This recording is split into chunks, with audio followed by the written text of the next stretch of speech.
Bago mag-uwi ang breakfast, sabay uwi. Yun nga, hindi nga natuloy yung ano namin. Yung contact number, sir. Contact number. Paano papalitan niya, sir? Ito. Kasi stop niyo yung yung mismong motor o then Sample. Pin. ayun napalitan Tapos may link nakatabi dun sa'yo. Akala ko big di mo na eh. Sabi ko, wala, link mo pala.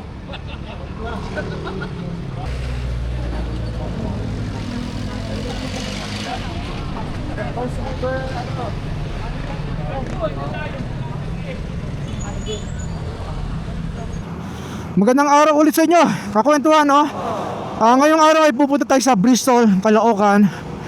Hindi upang magpa-PMS Ito ay upang pag-usapan yung darating na breakfast meet sa darating na May 31 So Tagaytay daw yan So ngayon ay magmi-meeting kami ng mga officials ng Bristol head office at today, yes, kasama natin yung mga Zontes honors.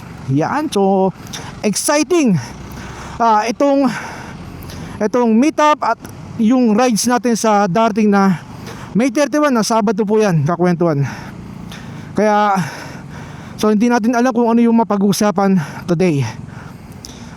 Syempre excited tayo dahil nasama tayo sa rides sa May 31, kakwentuhan. Kaya kapanapanabik ito. Yan, actually alas 2 yung usapan. Medyo late tayo ng ilang minuto. Yan, nauna na dun si Sir Johnson. Yan, napaka-aktibo po niya ang kakwentuhan.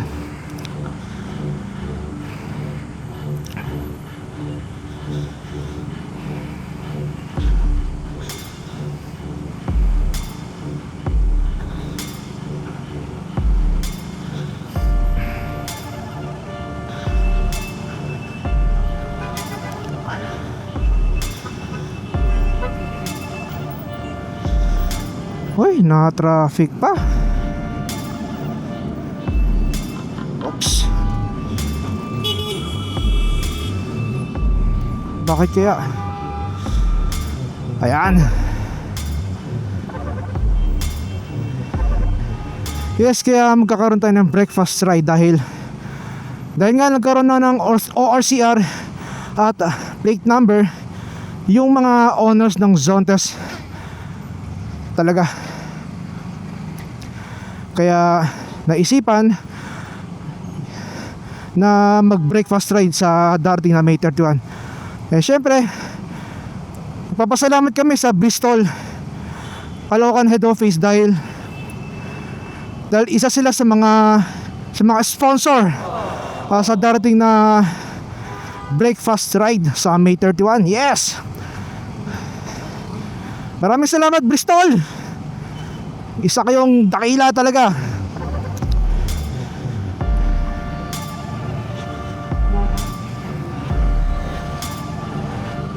Ayun, mayroon pa ng ginagawa doon. Kaya nagkakaroon ng traffic dito sa may merging sa Balintawak. Yan. Yes, get it on!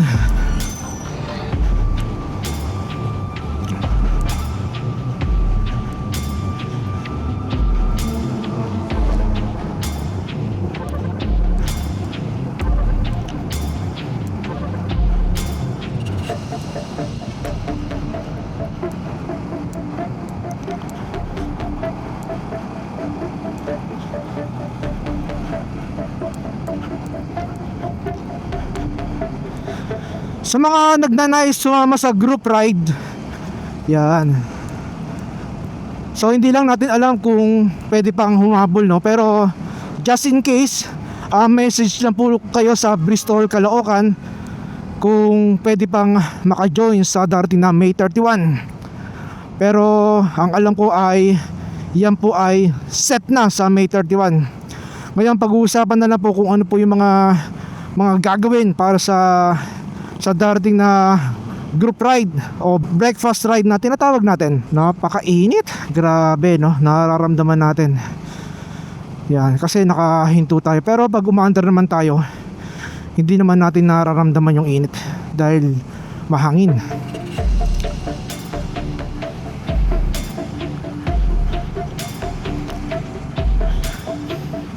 Yan, dito pa rin tayo dumaan sa A de Jesus ng Caloocan City.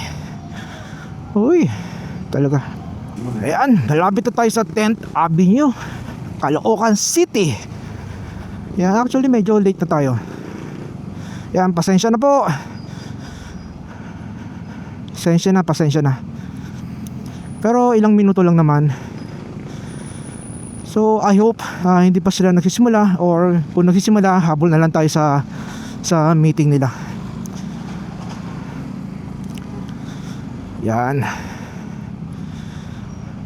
Napaka excited natin dahil nga so first time na magkakaroon tayo ng group ride na ganito po, no. Kaya ang sarap magmotor, kakwentuhan. Yan, 10 Avenue, liliko tayo dito sa kanan. At nandyan na po yung Bristol. Alright.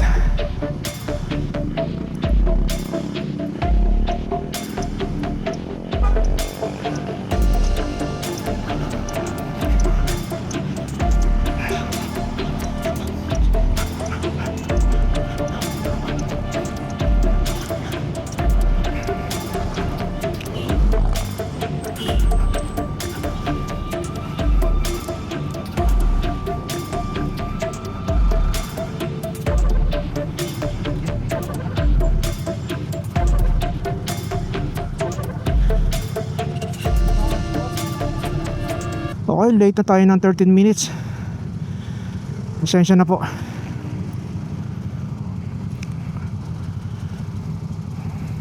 Ay, shoutout kay Kuya. Zontes 400G. Zontes 400G Bristol. Yan, isa na namang sister na humahanga sa ating motorsiklong Zontes 400G. Shoutout kay sir. Yan, sir. God bless. Ingat po. Yan.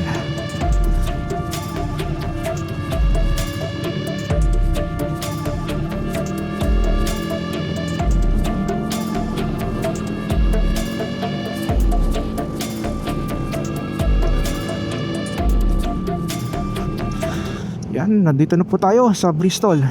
Thank you, sir. Alright. Next daw kayo. Oo nga eh. So nandito na tayo kakwentuhan. So salamat kay sir. Tinulungan tayo, ang bigat eh. So tinulong na lang natin. Yan. Ito po kakwentuhan. Pagmimitingan na namin yung para sa May 31, sa darating na susunod na Sabado. Di pa natin alam kung saan ang ating venue, pero ang initial ay Tagaytay.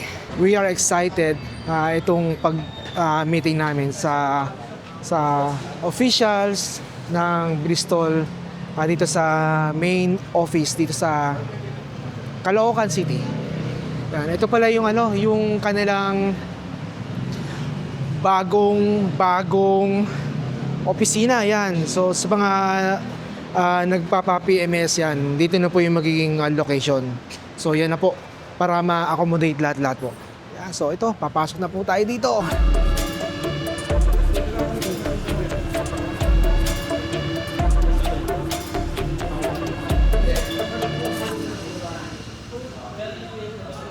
Right, so yan, natapos na yung meeting namin with the boss of Bristol. So ngayon, ito.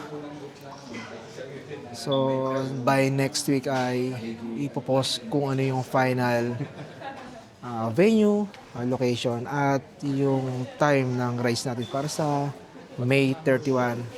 Yan, si Sir Eugene, yan, si Lito, si Jonso, Sir Eugene, si Ma'am Mara.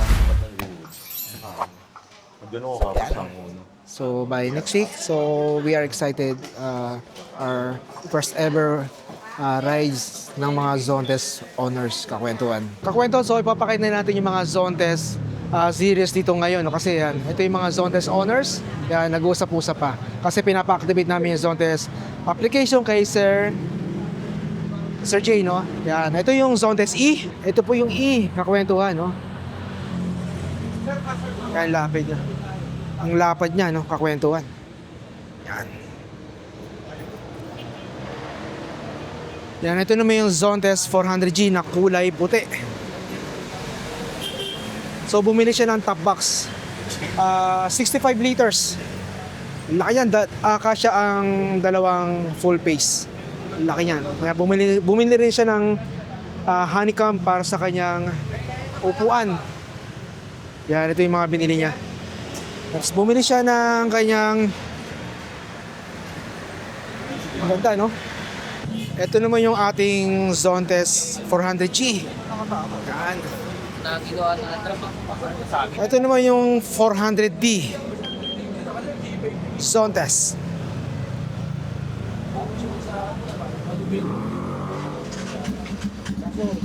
$400D. Yan. Lupit din ang face na ito, no? Ang astig. So, ang haba ng ano, no, DRL niya. Dapat. 400E ni Lito. Napapalitan yung pinaka backlight ng headlight niyan. Sir, pakita po natin, sir. So ito yung zone test application. So ito yung nasa headlamp niya. Okay, sir. Paano papalitan niya, sir? Kasi stop niyo yung ano, yung mismong ano, motor, o then Sample. Bin. ayun, oh, napalitan, no. Isa pa, sir. Blue. Yung blue. Confirm. Wow, ang ganda. Red. So lahat ng color available po. Ayan, oh. Lahat ng color available. Yan. Kay zone test 400 ilang meron na Ano model? ha? Beka lang yung sa atin. Ay, ganon. Okay, lahat pala ng model ng zone test. Maliban na kay zone test 400G. Yan, madaya talaga yung zone test. Alright. So, ang ganda ng zone test. Lahat ng mga touring bike ni zone test, napapalitan yung kulay ng doon sa headlight, yung pinaka backlight niya. Yan. Naiwan lang talaga yung zone test 400G namin. Ayos.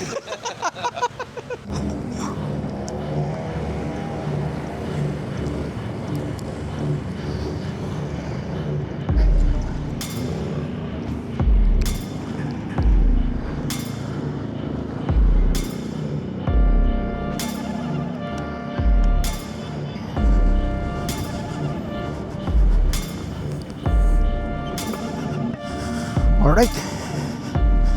So natapos na yung ating meeting with the bosses of Bristol Head Office, Caloocan City. Yan, at matutuloy na ang ating rides sa May 31. So we are excited sa magaganap na breakfast ride. Si Johnson yung nasa unahan natin, kakwentuhan. Yan, tapos yung ating zone test application ay activated na po, kakwentuhan, no? Napakalaking tulong, napakalaking bagay ng merong navigation sa ating magandang TFT 8 inches color display. Yan, so magagamit natin yan sa tuwing tayo ay maglalakwatsa. Yan, pagdating talaga sa singitan, mahina pa tayo talaga.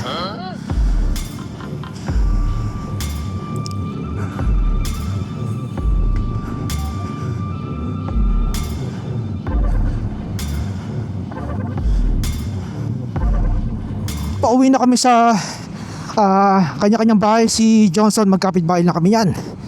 Yeah, isa lang yung aming way.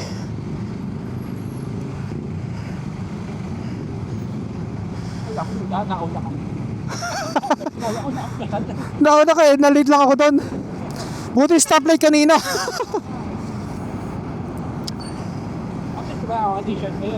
Oo nga. Ayos.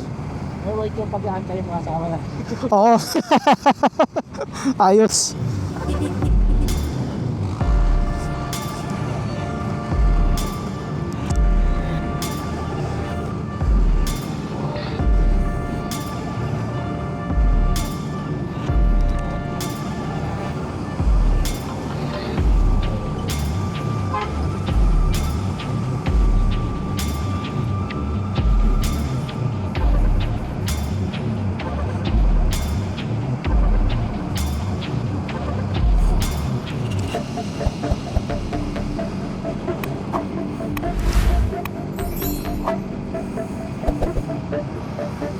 So ayan, pareho kami naka yellow oxylite ngayon, no, ni Johnson.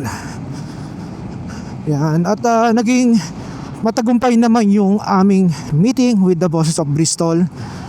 At by next week maglalabas na ng official location, venue, time, yeah, tapos kung ilang participants. Ayan, naka intercom na pala si Johnson. So kailangan ko na palang bumili ng intercom. Hindi kami makasingit. Big bike kasi itong dala namin.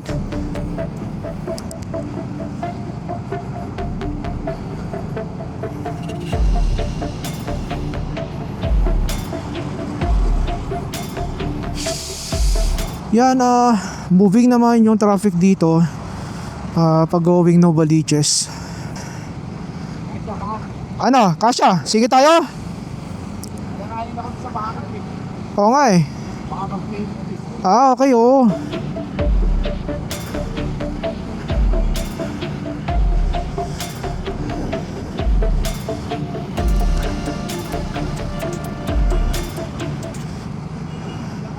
Kapag tayo pagpato, kakain ka na. Oo. O, mag-iyon tayo magagawin. Okay. Mag-u-turn ka?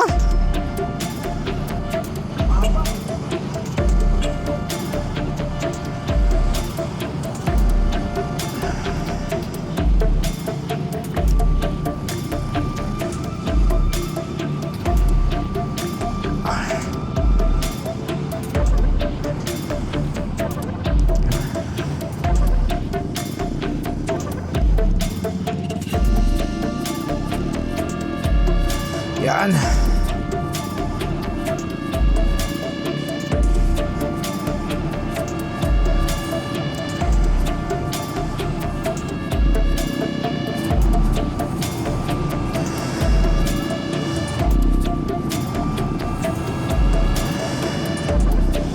Alright, kakwentuhan. Hanggang dito na lang muna tayo at magpapaalam muna tayo panandalian. At at least meron tayo natapos ngayong araw. Naging successful yung meeting with the bosses of Bristol head offices at ang ating grupo dahil bago-bago lang tayo, wala pang mga officers. Okay, sa mga hindi pa nakakapag-subscribe, makikisuyo lang po tayo kakwentuhan.